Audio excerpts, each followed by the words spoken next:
દમણ, દાદરા, નગર હવેલીમાં rescue operation કરવામાં આવ્યું। સંઘ પ્રદેશ સહિત દક્ષિણ ગુજરાતમાં 170 લોકોને બચાવવામાં આવ્યા। હેલિકોપ્ટરની મદદથી તમામને એરલિફ્ટ કરવામાં આવ્યા। નવસારી, વલસાડ અને પાડીમાં રેસ્ક્યુ ઓપરેશન કરવામાં આવ્યું। એક્સક્લુઝિવ દ્રશ્યો આપ જુઓ એબીપી અસ્મિતાની સ્ક્રીન ઉપર।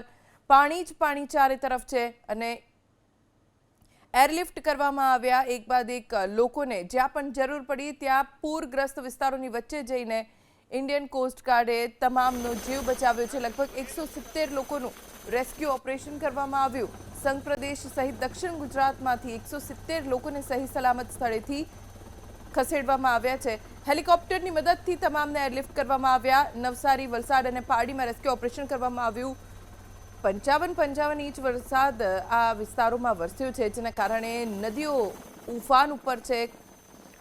નદીના પાણી આસપાસના વિસ્તારમાં ઘૂસી ગયા છે। કેટલાય લોકો ફસાઈ ગયા કેમ કે આખા ઘર તેમના ડૂબી ગયા છે અને એવા સમયે હેલિકોપ્ટરની મદદથી આ તમામ લોકોને બચાવવામાં આવ્યા। ઇન્ડિયન કોસ્ટ ગાર્ડ દેવદૂત બનીને પહોંચી